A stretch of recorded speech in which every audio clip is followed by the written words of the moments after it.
ಸರಸದಿಂದುಲಿಯುತ್ತಿದೆ ಶಿಲೆಯು ರಾಮಾಯಣವನಿಲ್ಲಿ, ಬಾದರಾಯಣನಂತೆ ಭಾರತವ ಹಾಡುವುದಿಲ್ಲಿ. ಕುಶಲತೆಗೆ ಬೆರಗಾಗಿ ಮೂಕವಾಗಿದೆ ಕಾಲವಿಲ್ಲಿ, ಮೂರ್ಛೆಯಲ್ಲಿ ಮೈಮರೆತು ತೇಲುತ್ತಿದೆ ಭೂಭಾರವಿಲ್ಲಿ. ಬಾಗಿಲೊಳು ಕೈ ಮುಗಿದು ಒಳಗೆ ಬಾ ಯಾತ್ರಿಕನೇ, ಶಿಲೆಯಲ್ಲವೀ ಗುಡಿಯು ಕಲೆಯ ಬಲೆಯು. ಇದು ಟೀಮ್ ಜೇನುಗೂಡು, ಇಲ್ಲಿಹುದು ಹಲವು ಕಲೆಯ ಸೊಗಡು. ಜೇನಹನಿ ಪರಿಚಯ ಸರಣಿ ಮುಂದುವರೆದು ಮತ್ತೊಂದು ಪುಟವ ತೆರೆದಂತೆ ಕಾಣಿಸುವುದು ಮತ್ತೊಂದು ಅಪರೂಪದ ಒಡವೆ. ಧರಿಸಿಕೊಂಡವರು ಮತ್ತೆ ಯೋಚಿಸರು ಬೇರೆ ಗೊಡವೆ. ನನ್ನ ಹೃದಯ ತನ್ನ ನೋವನ್ನು ಹೇಳಿಕೊಳ್ಳದೆ ಇನ್ನೊಬ್ಬರಿಗೆ ಅದರ ಬಿಸಿಯೂ ತಟ್ಟದಂತೆ ಇರುವುದೇ ಅಧಿಕ. ಅಂತಹ ಒಂದು ಚೈತನ್ಯದ ಪರಿಚಯದೊಂದಿಗೆ ನಾನು ನಿಮ್ಮ ಜೀವ. ಇದು ಟೀಮ್ ಜೇನುಗೂಡು, ಇಲ್ಲಿಹುದು ಹಲವು ಕಲೆಗಳ ಸೊಗಡು. ಇಂದು ನಿಮ್ಮೆದುರು ಮುಖ ತೋರುವ ಹುಡುಗ ತನಗಾಗಿ ಯೋಚಿಸದೆ ಪರರಿಗಾಗಿ ಏನನ್ನೂ ಮಾಡಲು ಸಿದ್ಧ ಎನ್ನುವಂತಿರುವ ಇವರು ನಗುವಿನಲ್ಲಿ ಮಗುವಂತೆ, ಮುಗ್ಧತನಕ್ಕೆ ದೊರೆಯಂತೆ. ತನ್ನ ಮುಂದಿರುವವರು ಯಾರು ಏನು ಎಂಬುದು ಇವರಿಗೆ ಬೇಕಿಲ್ಲ. ಪರರ ನಗುವಿನಲ್ಲಿ ತಾನೇ ಹಾಸ್ಯಕ್ಕೆ ತುತ್ತಾದರೂ ಅದರೆಡೆಗೆ ಗಮನವಿಲ್ಲ. ಒಟ್ಟಿನಲ್ಲಿ ನಗುವಿನ ಅಕ್ಷಯ ಇವರು. ನಮ್ಮ ಮುಗ್ಧ ಮನಸ್ಸಿನ ಹುಡುಗ ಅಕ್ಷಿತ್ ಶೆಟ್ಟಿಯವರು. ಫೆಬ್ರವರಿ 13ರಂದು ಜೀವನದ ಜಂಜಡಗಳಿಗೆ ಪ್ರವೇಶ ಮಾಡ್ತಾರೆ. ಅಜ್ಜನ ಮುದ್ದಿನ ಮೊಮ್ಮಗನಾದ ಅಕ್ಷಿತ್ ಅವರು ಅವರ ಊರಾದ ಕೊಟ್ಟಂಜೆ ಎನ್ನುವಲ್ಲಿ ತನ್ನ ಬಾಲ್ಯವನ್ನು ಕಳೆಯುತ್ತಾರೆ. ಪ್ರಾಥಮಿಕ ಶಿಕ್ಷಣ 1ರಿಂದ 4ನೇ ತರಗತಿಯನ್ನು ದಕ್ಷಿಣ ಕನ್ನಡ ಹಿರಿಯ ಪ್ರಾಥಮಿಕ ಶಾಲೆ ಅಮೆಮಾರ್ ಹಾಗೂ 5ರಿಂದ 7ನೇ ತನಕದ ತರಗತಿಯನ್ನು ದಕ್ಷಿಣ ಕನ್ನಡ ಹಿರಿಯ ಪ್ರಾಥಮಿಕ ಶಾಲೆ ಕರಂಬಾರ್ನಲ್ಲಿ ಪೂರ್ಣಗೊಳಿಸಿದರೆ ಪ್ರೌಢ ಶಿಕ್ಷಣವನ್ನು ಕಟೀಲಿನಲ್ಲಿ ಪೂರ್ಣಗೊಳಿಸುತ್ತಾರೆ.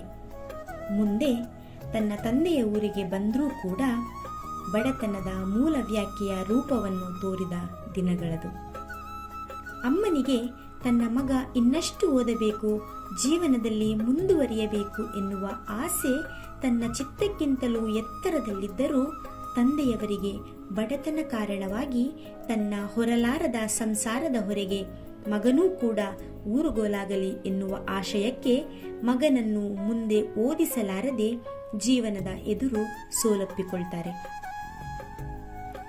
ಅಲ್ಲದೆ ಆ ಸಮಯದಲ್ಲಿ ಅವರ ಊರಲ್ಲಿ ಹೆಚ್ಚಿನ ಎಲ್ಲರೂ ಓದನ್ನು ಮುಂದುವರಿಸದೆ ದುಡಿತಕ್ಕೆ ತಮ್ಮನ್ನು ಅರ್ಪಿಸಿಕೊಂಡದ್ದೂ ಕಾರಣವಾಗಿ ಅಕ್ಷಿತ್ ಕೂಡ ಅದೇ ದಾರಿಯನ್ನ ಹಿಡಿದ್ದಾರೆ.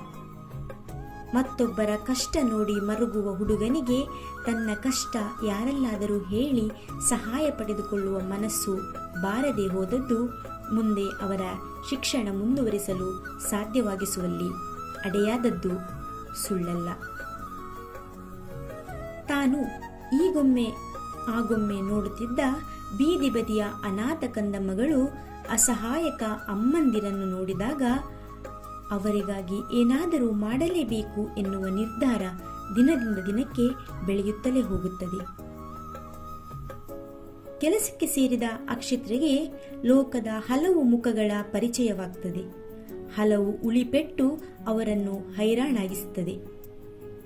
ಜಾಲತಾಣದಲ್ಲಿ ಹಲವು ಗೆಳೆಯರನ್ನು ಭೇಟಿಯಾದದ್ದೇ ಆ ಗೆಳೆತನವನ್ನು ತಮ್ಮ ಸಮಯ ಕಳೆಯಲು ಮಾತ್ರದ ಮನೋರಂಜನೆಯಾಗಿ ಬಳಸದೆ ಅಲ್ಲಿ ಫ್ರೆಂಡ್ಸ್ ಫಾರ್ ಎವರ್ ಎಂಬ ಸಂಘ ಕಟ್ಟಿ ಆಪತ್ಕಾಲದಲ್ಲಿ ಅಗತ್ಯ ಇರುವವರಿಗೆ ಸಹಾಯಿಸಿದ ಹಿರಿತನ ಅಕ್ಷಿತ್ರದ್ದು.